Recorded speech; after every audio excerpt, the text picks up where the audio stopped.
Assalamu alaikum dear students. Hopefully you all are fine with good health. Today I am here with my new lecture of grade 9. Chemistry की branches हम discuss कर रहे थे और कुछ branches जो है वो हमारे पास रह गई थी। नेक्स्ट ब्रांच की अगर हम बात करें तो हमारे पास जो नेक्स्ट ब्रांच आती है दैट इज़ बायोकेमिस्ट्री। बायोलॉजी और केमिस्ट्री को कंबाइन करके जो फील्ड ऑफ स्टडी बनता है वो हमारे पास बायोकेमिस्ट्री कहलाता है। इसमें हम लिविंग ऑर्गेनिजम्स के अंदर बायोलॉजिकल मॉलिक्यूल्स को स्टडी करते हैं और केमिकल प्रोसीजर्स को स्टडी करते हैं।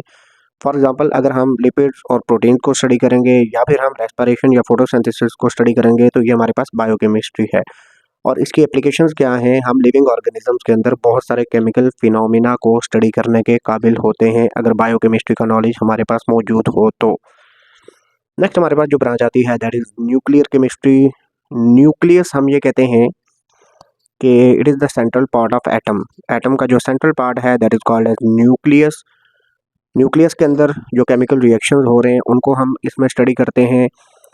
अच्छा, इसमें कौन कौन सी डोमेन्स हैं जिनको कंसिडर किया जाता है, उसमें सबसे पहले हमारे पास रेडियो एक्टिविटी आ जाती है। रेडियो एक्टिविटी हम ये कहते हैं कि simple it is the emission of radiations. Alpha beta gamma particle जो है वो न्यूक्लियस से निकलते हैं।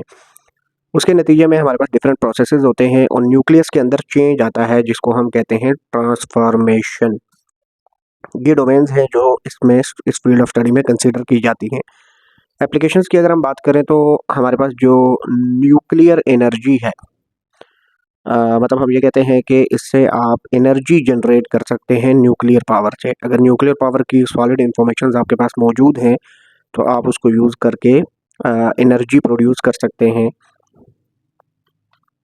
नेक्स्ट हमारे पास जो ब्रांच आती है दैट इज़ पॉलीमर केमिस्ट्री।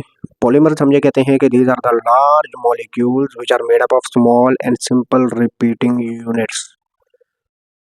छोटे छोटे रिपीटिंग यूनिट्स से मिलके जो लार्ज मॉलिक्यूल बनते हैं उनको पॉलीमर्स कहते हैं। इसमें हमारे पास एग्जांपल आ जाती है सेलुलोज की।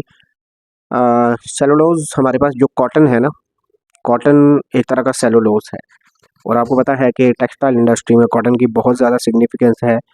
एप्लीकेशंस अगर हम बात करें तो पॉलीमर केमिस्ट्री जो है ना आपकी इंडस्ट्रीज़ की बुनियाद बनाती है। जियो केमिस्ट्री की अगर हम बात करें तो जियो का वर्ड हमेशा अर्थ के लिए बोला जाता है और जिसमें हम अर्थ की केमिकल कंपोजिशन को स्टडी करते हैं, उसके अंदर जो प्रोसीजर्स हो रहे हैं, केमिकल फिनोमिना हो रहे हैं, उन सब को हम जियो केमिस्ट्री में स्टडी करते हैं। इसकी एग्जांपल हमारे पास आ जाती है। फॉर एग्जांपल अगर हम अर्थ क्रस्ट को स्टडी करना चाह रहे हैं तो ये हमारे पास जियो केमिस्ट्री के अंदर फॉल करेगा।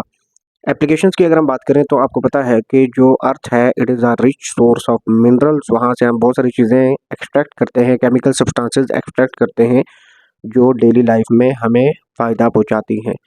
तो ये हमारे पास जो फील्ड ऑफ स्टडी है इसे हम जियो केमिस्ट्री कहते हैं। नेक्स्ट हमारे पास जो फील्ड ऑफ स्टडी आता है that is medicinal chemistry. Medicinal chemistry हम कहते हैं कि एक ऐसा फील्ड ऑफ स्टडी है कि जिसमें हम मेडिसिन की केमिकल कंपोजिशन को स्टडी करते हैं और हम इस बारे में सोच विचार करते हैं कि डिफरेंट केमिकल कंपाउंड्स को उनके रिएक्शन से हम न्यू मेडिसिन कैसे सिंथेसाइज कर सकते हैं। फॉर एग्जांपल अगर आप एस्पायरिन की सिंथेसिस को स्टडी करते हैं, एस्पायरिन जो है इट इज़ अ ड्रग, इसकी सिंथेसिस को अगर स्टडी करते हैं तो वो हमारे पास फॉल करता है मेडिसिनल केमिस्ट्री के अंदर।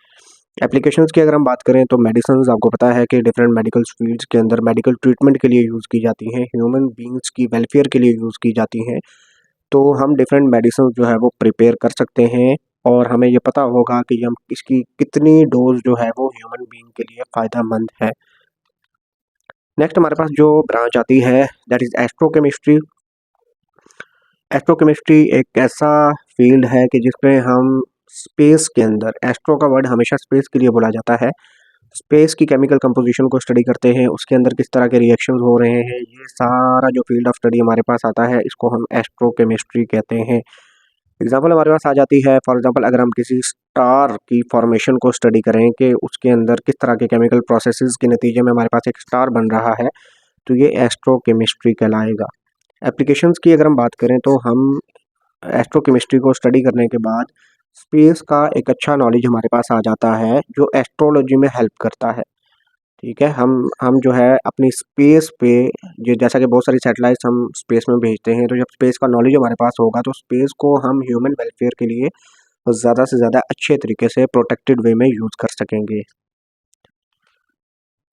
Thank you students, thanks for watching my video. अगर आपको वीडियो पसंद आई हो तो वीडियो को लाइक ज़रूर कीजिएगा, चैनल को सब्सक्राइब करना ना भूलिएगा और अपने दूसरे फेलोज़ के साथ शेयर कीजिएगा, ताकि हम केमिस्ट्री का जो नॉलेज है वो दूसरे स्टूडेंट्स तक भी पहुंचा सकें। Thank you so much.